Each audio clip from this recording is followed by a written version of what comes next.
Hello and welcome back to my channel, Penny Prepper. Today's video, we're going to be discussing noise, light, litter, and smell discipline.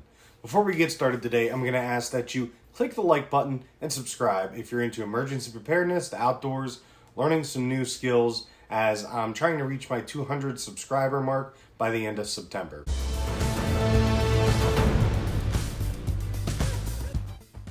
So like I said earlier, we're going to be talking about noise, light, litter, and smell discipline.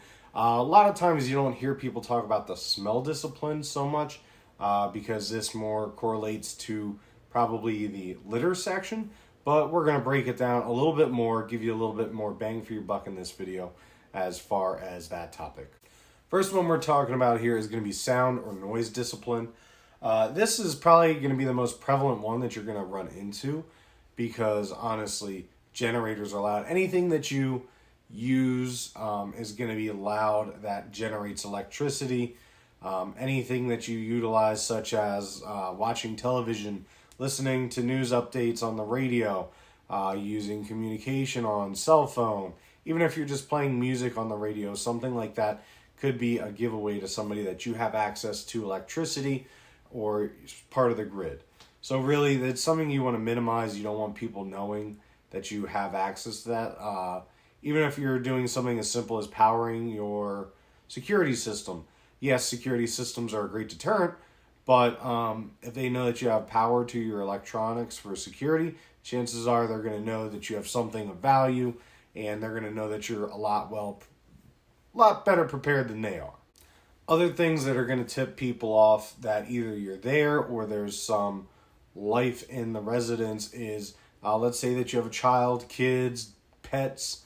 Let's say that you do need to run electricity or generator certain times of the day in order to power medical or medically necessary equipment.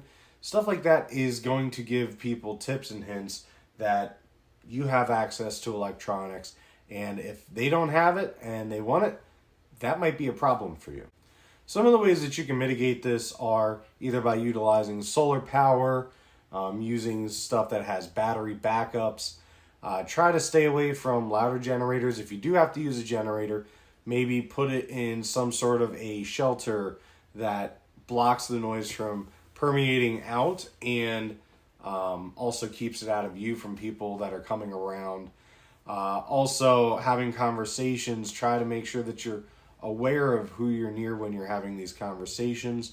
Also, maybe having, when you're in the house and you're trying to keep a low profile, if you do have lights on and let's say you have something that's blocking out the windows so people don't see the light, maybe if you communicate or whisper, maybe by using hand signals. If you know sign language, that's a great opportunity to not only practice but use it for operational security.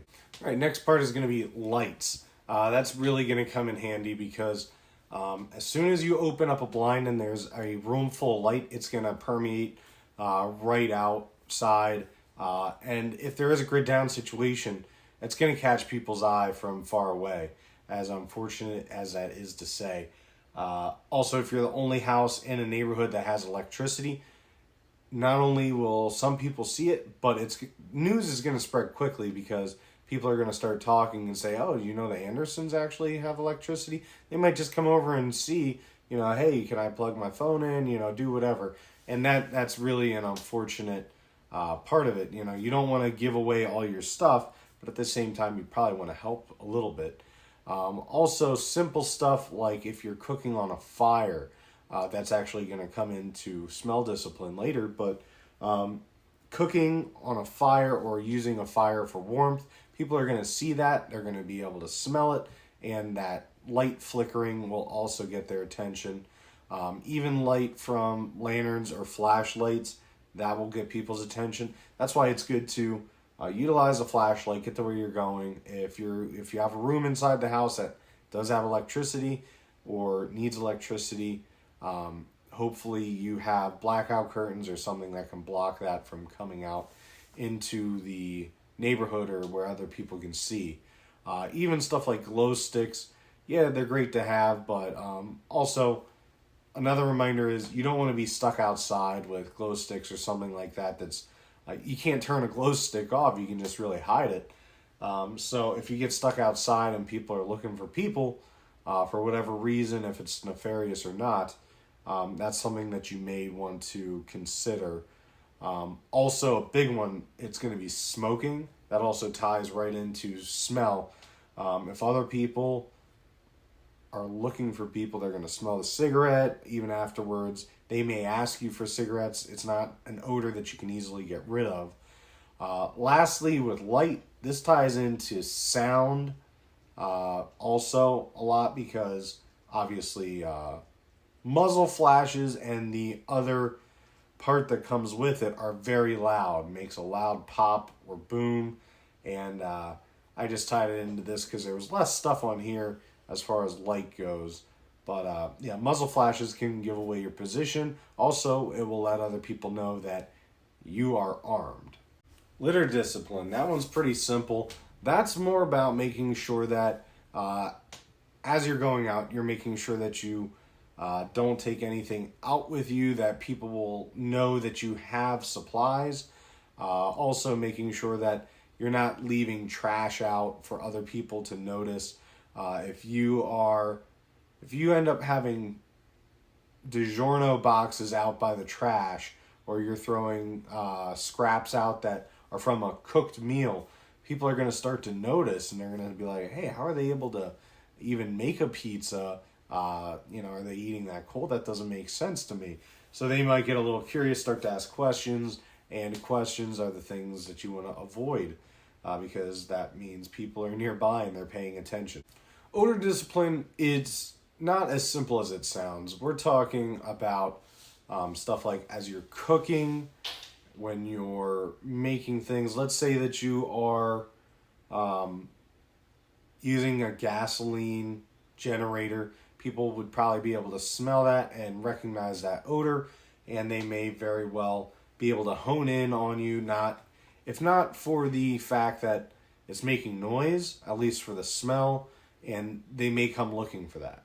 The two parts where odor discipline really come into their own is going to be, first of all, your cleanliness. If other people are at a food line, let's say it's been a week and FEMA is still there and they are dishing out soup or whatever they're giving people, and you come up and you look like you just took a shower, because you did, and you smell like Axe body spray and you got your hair slicked back, people are going to probably take a look at you and realize, how is he able to get a shower? None of us have had a shower in a week. And they may, first of all, ask you, try to come up to you and basically figure out where you've been showering, whatever it is, and that can cause some jealousy. And they might know, hey, you probably have some fresh water that you can spare. Why can we have some to wash ourselves or whatever it might be? But also on top of that, smell is going to come into its own realm here as far as cooking food. If you have electricity or whatever it might be, let's say that you have gas to cook with and other people in the area don't, if they start to smell that, or even if you have a fireplace and you're cooking in your fireplace in your house, you need to remember the smoke and the odor of that food are going to go up the chimney. People are going to smell it, and if they notice that you're well fed, they may very well put two and two together and realize, oh, the Andersons over here, well, they cook every night. They cook some food up, and I really like the smell of that. I'm probably going to run over there and take some. All right, my call to action for this video is going to be pretty simple. It's going to be just take into consideration, if the grid were to go down, how are you going to prevent light from escaping your home? How are you going to cook and eat and make sure that you're not creating odor? If you do smoke, think about how you're going to be able to smoke without people seeing the lit cigarettes if you go outside typically, and also how are you going to get the smell of cigarette off of you. As far as the litter discipline, just make sure that you're picking up after yourself. One of the best things to do is maybe if you have a compost pile, just any food scraps you have, throw it in there, or repurpose the food scraps, or give it to your dogs, especially depending on the scenario, if it's going to be long term.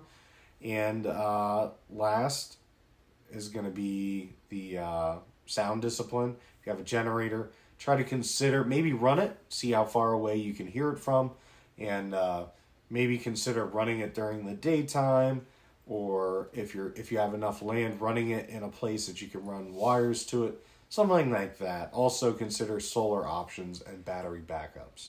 All right, that's all we have for today's video. If there's anything you'd like to see me cover in the upcoming videos, please comment and let me know. Stay safe, stay prepared.